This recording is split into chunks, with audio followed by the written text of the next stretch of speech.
join me in welcoming no other than Jutta Wohlrab. Thank you. Thanks, everyone. Okay, let's rock that one. There's nothing wrong with women.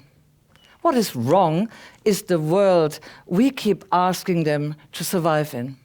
I've seen women in their strongest moments, giving birth, leading teams, holding families together, and yet still being treated as inconvenient, invisible.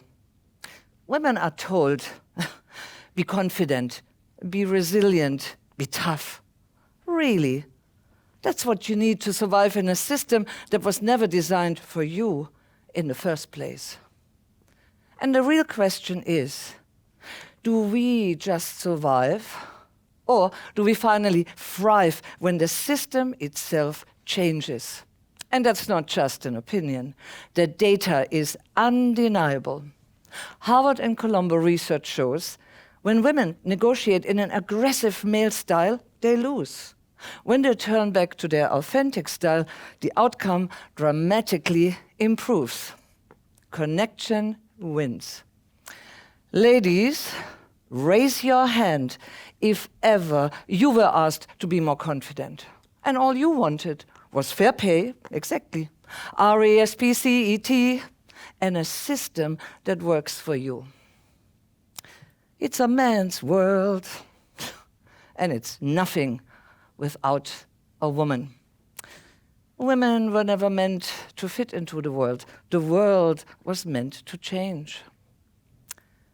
I'm a professional midwife, and I always joke, if I would be a man working with men in a men's topic, I would have a Lamborghini and $1 million in my bank account. I grew up with Mr. Testosterone. My dad, an officer in the German army, he used to say, Jutta, iss auf. But what he taught me, one thing, was how to stand up against authorities. When I was young, I was a feminist, a humanist, demonstrating on the streets. And I applied for many, many jobs. But all I ever heard was, we got a guy already. I mean, excuse me, since when is being a guy a skill? Why is male the default and female is the exception? Have you ever witnessed a guy getting a promotion and a woman being totally ignored? Under pressure, I've seen two kinds of power. One, a woman giving birth, totally focused, full of courage. On the other hand, a male doctor storming into the room, yelling, throwing instruments on the floor, and a tantrum. Oh, is that what power under stress looks like? Is that how we want our children to be educated? Is that how we want our world to be run? Yeah, we are told there is fight and there is flight. But how about tend and befriend? Women under threat start connecting, protecting, supporting, creating communities. Tick tock, tick tock. The clock is ticking on male default leadership. It is time for a change. When I was a teenager, I thought, when I'm in my 60s, the world is going to be a happy, peaceful place. But look around you. Look where power-hungry, testosterone-driven leadership has taken us into war, into destruction, into slavery, poverty, anxiety, no safety whatsoever. There is something truly wrong in the system. Pick up your phones, please. Pick up your phones. Take a shot. Stop fixing women. Fix the system.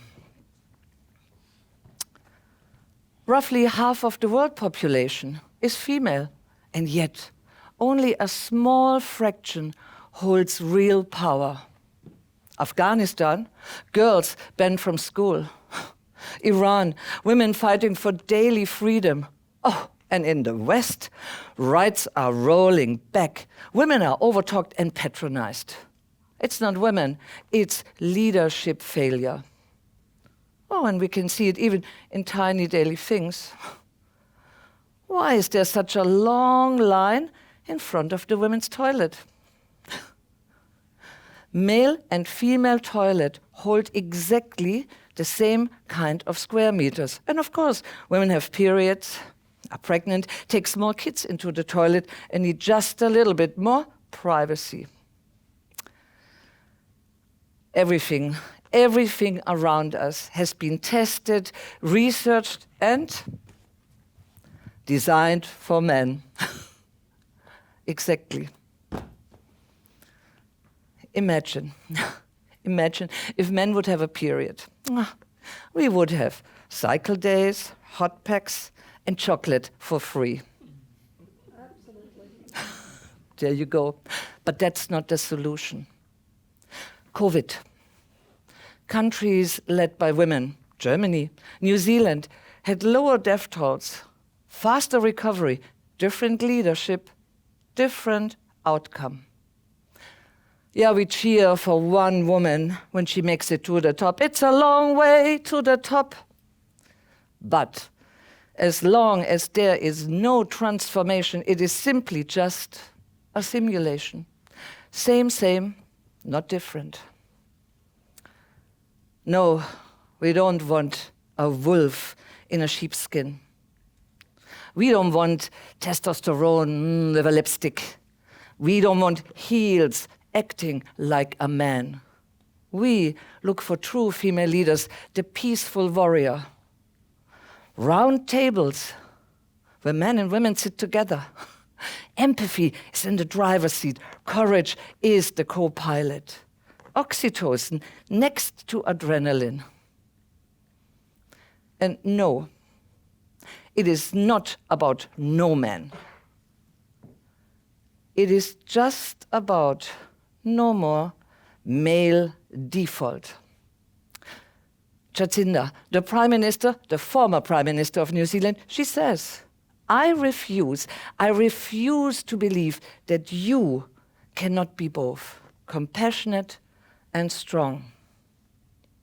Collaboration wins over domination, so says the data. And Michelle Obama, she says, oh, there is no limit to what we as women can accomplish. 3 levels in 30 days, the triple P. Policy, put women's bodies on the agenda. Place, fix where you can put your hands on. Raise the temperature. Power, change who decides. And some of you will say, it feels uncomfortable. Growth happens outside of the comfort zone. So let me paint a future picture. A place where medicine fits all bodies. Round leadership tables where men and women build solutions instead of enemies. Where empathy truly has a place. So let me finish and end where I began. Tick tock, there is something wrong in the system. The clock is ticking on male default leadership. It is time for a change. There is nothing wrong with women. What is wrong is the outdated design we are asking them to survive in. Stop fixing women. Fix the system. Thank you. Ladies and gents, honestly, great honor to be here, and thank you very, very much. Okay.